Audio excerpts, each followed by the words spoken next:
ስሚኝማ ወይዬ አለሜ አፍቅሬሽ የቀኑብኝን አግብቼሽ አሳበርኳቸው። ወይ ደስ አይልም? በጣም ወይ ገርባ መቼም ብቻ ገና ነው እንጂ በደንብ የሚያብዱት አይደለ? ጨርቃቸውን ጥለው እስኪሄዱ ድረስ በጣም አፍቅርሻለሁ። እኔ እናት ውድድ ነው የማደርግሽ። እኔም አባት ጎበዝ፣ ይሄ ነገር እውነት ነው። እኔ የሚመስለኝ እናቱ ናት። እንዱ ለቪዲዮ እንደሆነ እያልኩ ነው። አንዳንዴ ደግሞ ፍቅር ነው እምላለው፣ አንዳንዴም ለገንዘብ ብሎ ቀርቧት ነው የሚል ነገር እንግዲህ ብዙ ውዝግብግብ ፈጥረዋል። ብዙ ቪዲዮ ነው የሰሩት። ሲሳሰሙ ምናምን ደግሞ ከእናትና ከልጅ ወጣ ያለ ነው የፍቅር ይመስላልና ከዚህ በፊት እንግዲህ አንዲት ልጅ ታቋታላችሁ። እስቲ ይሄን ቪዲዮ እዩና ተመለሱ። የባሌን አስከሬን አልቀብረውም፣ በቁሙ ቺት አድርጎብኝ ገንዘቤ ለችብሲ በትን ከርሞ በቁሙ ስራ ሳይሰራ ሞቶ ደግሞ ለሱ የመሬት ግብር ከአመት አመት ብር ስከፍል አልገኝም ብላ የባሏን አስከሬን ወደ አመድነት ቀይራው ቤቷ ውስጥ ሆኖ ትሰድበዋለች፣ ምራቋን ተፋበታለች፣ ምናምን ያው ንዴቷን ታወጣበታለች። ሄለን ታቋታላችሁ ብዙዎቻችሁ። ሰው በእንደዚህ አይነት መንገድ ህይወቷን ትመራለች ማለት ነው። ይቅርታ ከማረግና ካለማረግ ጋር ሳይሆን ግንኙነቱ የውስጥ እንደዚህ አይነት ሰው እንደዚህ የተጎዳ ሰው ይፈልጋል፣ ሰላም ይፈልጋል አይደል? ሶ ያንን ሰላም የምታገኙት እንደዚህ አይነት ነገር በማድረግ ነው። አሰላሙ አለይኩም ወራህመቱላሂ ወበረካቱሁ። ሰላም ምርጦች፣ እንዴት ናችሁ? ሰላም ናችሁ? እንግዲህ ቪዲዮውን እንደሰማችሁት ነው።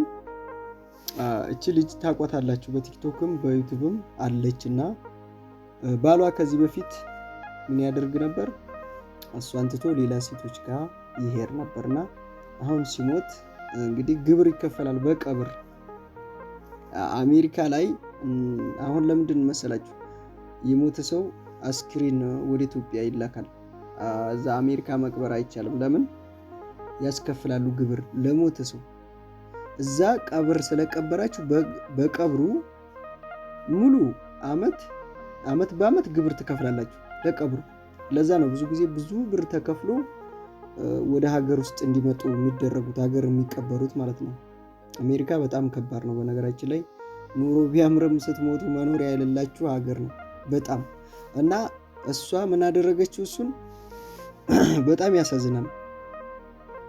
ሲሞት ግብር አልከፍልም ብላ አቃጥላ አመዱን እስካሁን ይዛው አመዱ ላይ እንደምትተፋ አመዱን እንደምትሰርበው። እንዲህ ይህ ሰውዬ እኮ በነገራችን ላይ ሙቷል። የፈለገውን ጥፋት ቢያጠፋ ቢገላትም ራሱ ሙቷል። እሱን አቃጥላ አመዱን ይዛ እስካሁን ቪዲዮ ትሰራለች። ምን አይነት ጭካኔ ነው!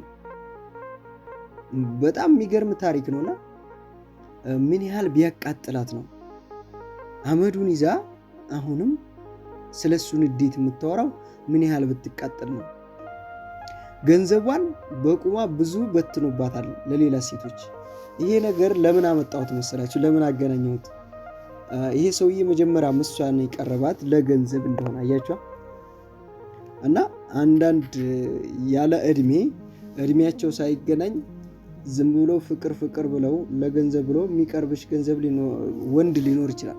የሚቀርብሽ ወንድ ማለት ነው። የዛን ሰዓት ደግሞ አንቺ የሱ ባንክ ነው የምትሆኝ።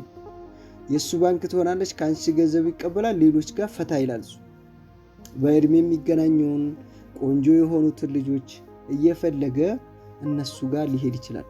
እና እቺ ልጅ በቃ ይሄ ተደርጎባት ነው ደሞ ሳያት። እቺ ምንም የጎደላት ነው የለም። ግን እንዴት ቢያቃጥላት ነው አመዱን አቃጥላ። እኔ ብቻ የሚወራው ነገር በጣም ጭካኔ የበዛበት ነው። ወዴት መሄድ እንደያዝን አላውቅም። በተለይ የሞተ ሰው ላይ ይሄን ሁላ ጭካኔ። እሺ ግብር የምከፍለው የለኝም ለሱ መክፈል አልፈልግም ካለች ቤተሰብ ካለው ቤተሰብ ይክፈልለት። ቤተሰብ ካልከፈለለት ደግሞ ቤተሰብ ከሌለው እሺ ታቃጥለው እንበል። አመዱን አቀብረውም መቼም አመድ በውሃን በጥብጣጥለው። ለምንድን ነው ፌስታል ላይ ቆጥራ እንደፈለገች ቪዲዮ እየሰራችበት የምትሰድበው? አሁን ንዴቴን እየተወጣሁበት ነው ትላለች። በጣም ገራሚ ነገር ነው። ብቻ ያያችኋት አሁን ያየነው ወጣቱና እርሱ እንዴት ነው? ፍቅር ነው ገንዘብ ነው ያገናኛችሁ? እስቲ ሀቃቋን እናውራ። እኔ ምንም እያመንኩ አይደለም። እናትና ልጅ ነው የሚመስሉት። እርሱ እንግዲህ ማዘር ነው የሚመስሉት። እድሜ ላይ ገድብ ይችላል፣ ፍቅር ሊሆን ይችላል፣ ግን አግባብ አለው። እዚህ ጋር ዝም ብላችሁ ፍቅር ሊያስገድድ ይችላል ምናምን፣ ያ ወሬ ነው። እኔ ልስማማበት አልችልም። ምክንያቱም ወንድ ልጅ ደህና ነገር ይፈልጋሉ፣ እድሜውን ጓደኛውን ይፈልጋሉ። ለገንዘብ ከሆነ ሊቀርብሽ ይችላል። ምክንያቱም ለሁሉም እኮ ቢጤ ያለው ቢጤ የለውም እንዴ? እናንተም ብትሆኑ ፍቅር ነው ይሄ ልጅ ወዱን ብላችሁ እንዴት ነው ልጃችሁን ልጁ ነው ልጇ ይሆናል አይደል? በእድሜያችሁ ልክ ያለ ሰው እኮ ይገባል አለ እኮ ሞልቷል። በእድሜያችሁ ልክ የሆነ መጠጥ ያለ እቺ ልጅ ትልቅ ከሆነች እንደሷ የሆነ ትልቅ ልጅም ይኑረው አግብቶ የሚፍታ ትልቅ ነው የሚያስፈልጋት እንጂ ህፃንን አቅፋ እንዴት ነው እንዴ? ይሄ ነገር ፍቅር ነው ተብሎ ይታመናል ወይስ እንዴት ነው? በጣም ብዙ ስህተት ያደርጋል። እና ወደፊት አንቺም ይሄ ልጅ ሌሎች ሴቶች ጋር ሲሄድብሽ ብዙ ነገር ሲያደርግብሽ እንደዚህኛይቱ ልጅ አመዱን አቃጥለሽ ልተፊበት ነው እንደዚህ እያልሽ ልትወጪ ነው። አም ሶሪ እንግሊዘኛ ያስፈራል። እና ይሄ ሁሉ የሚፈጠረው አሜሪካ ውስጥ ነው። እቺ ሴትዮም አሜሪካ ወስዳው ነው ይመስለኛል ይሄንን ልጅ። አመድ አቃጣያም ደግሞ እንደዚሁ አሜሪካ ናት። አሜሪካ ላይ ከባድ ነገር ነው ያለው። ዛሬ ወደ አሜሪካ ነውና ያለ ነው። አሜሪካ ብላችሁ አሜሪካ የሚኖሩትን የምትመኙ ሰዎች እንድትሰሙ ነው። አሜሪካን የምትመኙ ሰዎች አልহামዱሊላህ አንዱ አረብ ሀገር እኮ እንደዚህ አይነት ችግር አለ። ሰው ሞቶ እንኳን መተኛ የለውም። እንዴት ነው ግብር በየአመቱ በየወሩ የሚከፈልበት ለቀብር? ተመልከቱ። መጀመሪያ ሰው ይሞትብኛል ብላችሁ ካሰባችሁ መሬት ይገዛላል።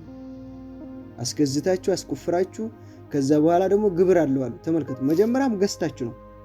የቀብር ቦታው ይሸጣል። ልክ እንደ ቤት የመንግስት ቦታ ስለሆነ ልክ ለቤት እንደምንሰራው ለቤታውን ቦታ እንገዛ የለ እንደዛ ለቀብር ትገዛላችሁ።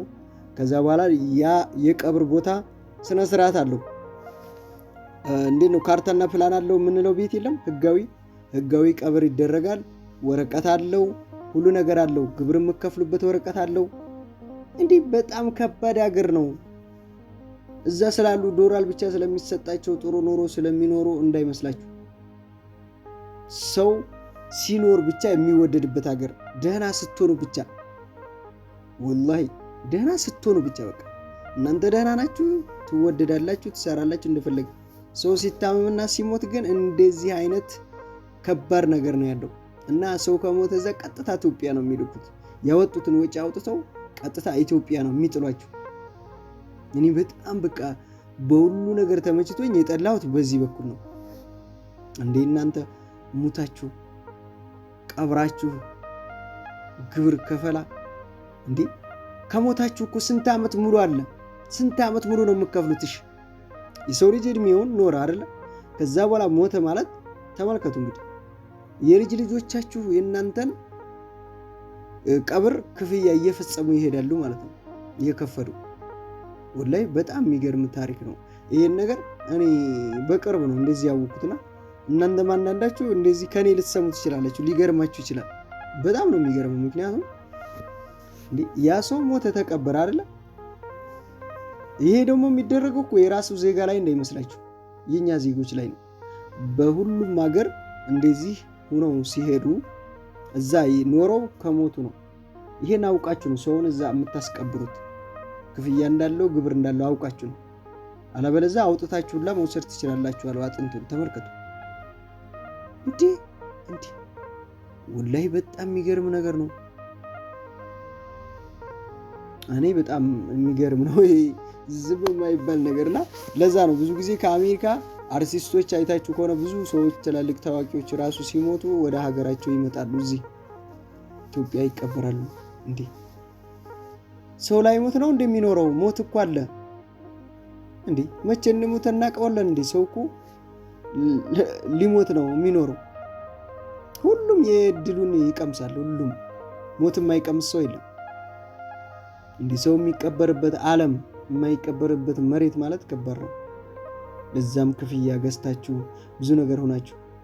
ይሄ እኮ ሙሉ አመት መቼ መክፈል አትችሉም። ብዙ አመት ያንን አጥንታችሁን አውጥታችሁ ትወስዳላችሁ ማለት ነው። እንደዚሁ ማቃጠል ወይ ደግሞ ወደ ሀገራችሁ ማምጣት በጣም የሚገርም ነገር ነውና ይሄን ነበር ያመጣሁላችሁ። ስለዚህ ያለ እድሜ ገደብ ጋብቻ እንደዚህ አይነት ነገሮችን ሊፈጥር ይችላል።